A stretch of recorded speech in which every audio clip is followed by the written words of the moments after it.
ஆன்மா வேண்டுகிறது. விண்ணரசில் அந்த உன்னத வார்த்தையை கேட்க நம்பிக்கைக்குரிய நல்ல ஊழியனே, உன் ஆண்டனின் மகிழ்ச்சியில் பங்கு பெறு.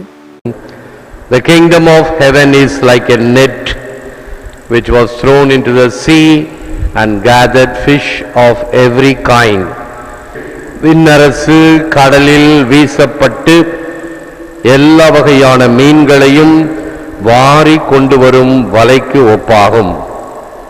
இது கிறிஸ்து வழங்கும் வாழ்வு தரும் நற்செய்தி. கிறிஸ்துவே உமக்கு புகழ்.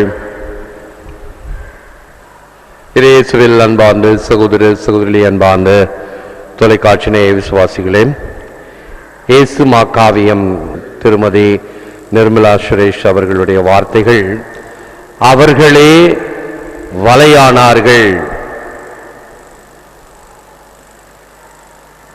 என்னை பின் செல்லுங்கள், உங்களை மனிதர்களை பிடிப்பவராக்குவேன் என்று மீன் பிடித்து கொண்டிருந்தவர்களை தன் பக்கம் ஈர்த்து மனிதர்களை பிடிப்பவர்களாக மாற்றியதுதான் இந்த வார்த்தைக்கு அர்த்தம்.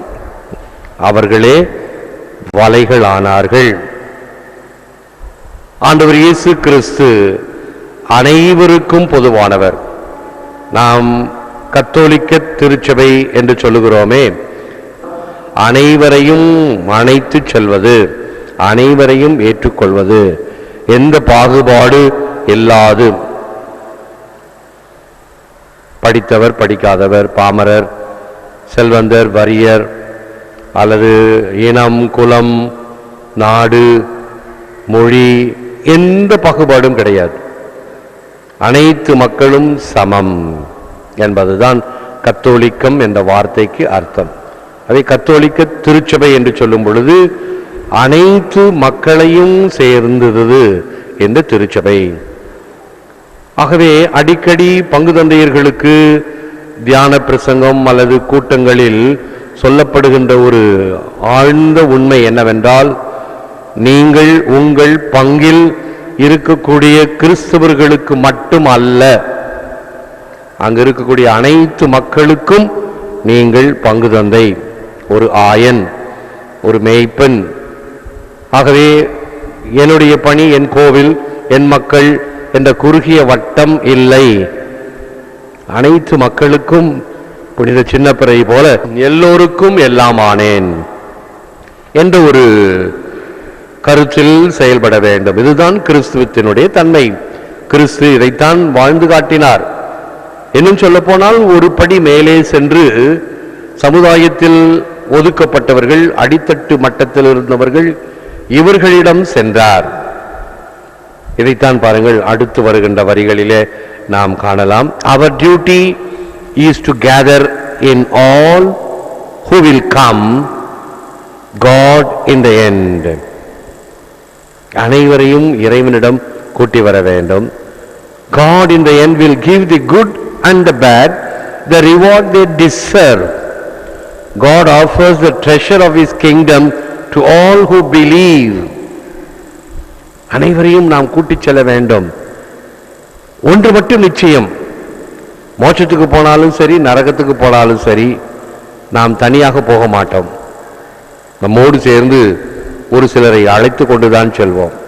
அது மோட்சமானாலும் சரி, நரகமானாலும் சரி, நல்லதுக்கும் சரி, கெட்டதுக்கும் சரி, நாம் தனியாக இல்லை. நமக்கு பின்னால் இருக்கக்கூடியவர்கள் நல்லதாக இருந்தால், சமீபத்தில் ஒரு வார பத்திரிகையில் ஒரு கார்ட்டூன் படித்தேன்.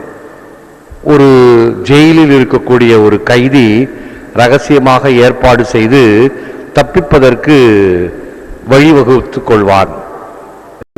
சிறையிலிருந்து தப்பிச்சு ஒரு ஹெலிகாப்டர் ஒன்று வரும்.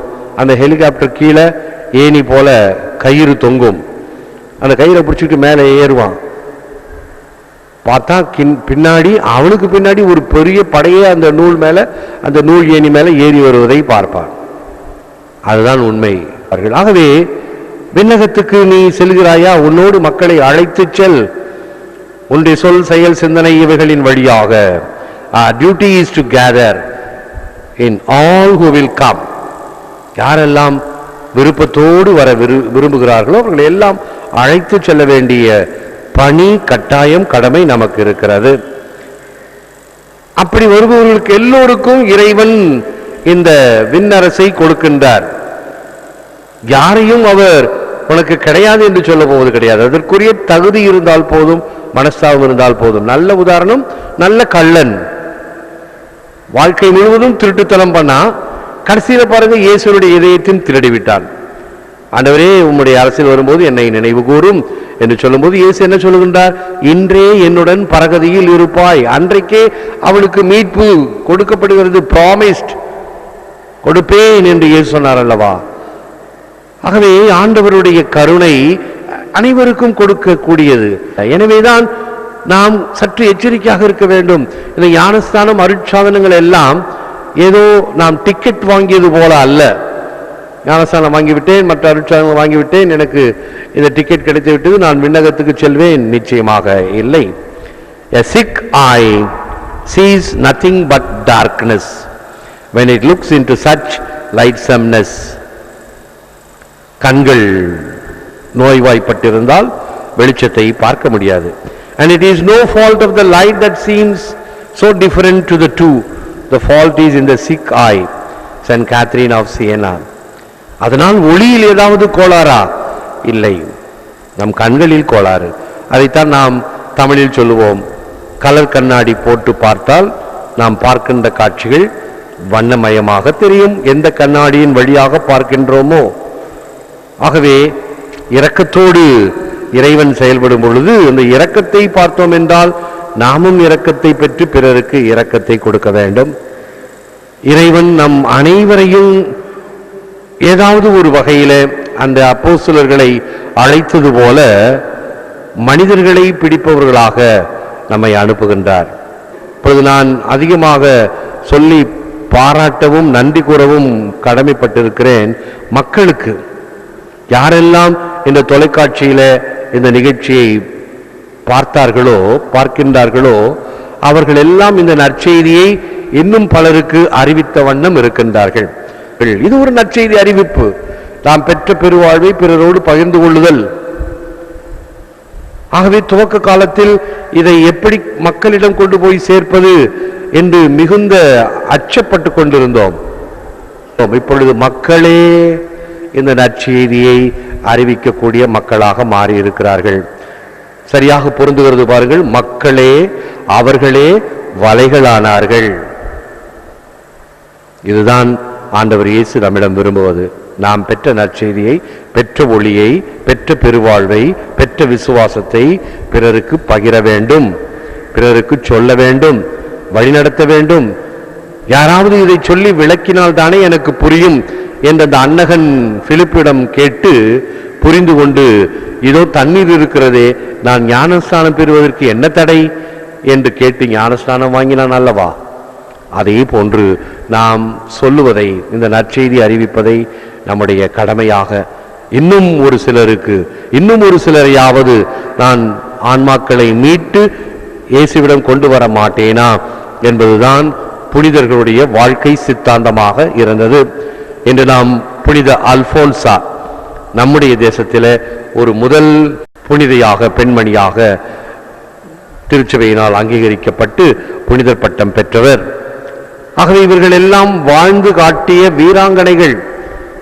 இயேசுவுக்காக, திருச்சபைக்காக, மக்களை இன்னும் அதிகமாக ஆன்மாக்களை மீட்க வேண்டும் என்பதற்காக வாழ்ந்து காட்டிய புனிதர்கள் இன்றும் வாழ்வாங்கு வாழ்ந்து கொண்டிருக்கிறார்கள்.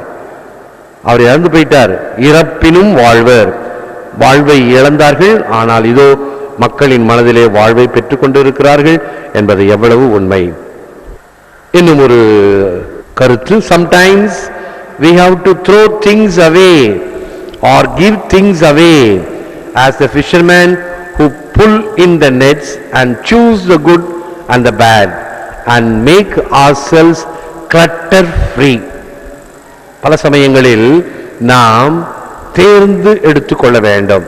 நல்லவைகளை பொறுக்கி எடுத்துக்கொண்டு தேவையில்லாதவைகளை தூக்கி எறிதலை போல ஒரு செலக்ஷன், ஒரு நல்லவைகளை எடுத்துக்கொள்ளுதல்.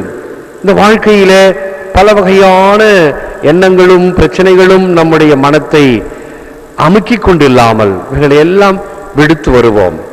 பல வகையான கவலைகள், பிரச்சனைகள் நம்மை இறைவனிடம் செவிப்பதற்கோ இறைவனுக்கு நேரம் கொடுப்பதற்கோ தடையாக இருக்கக்கூடும். தடைகளை எல்லாம் தவிர்த்து போடுங்கள். சற்று இன்னும் விசுவாசம் வேண்டும், நம்பிக்கை வேண்டும்.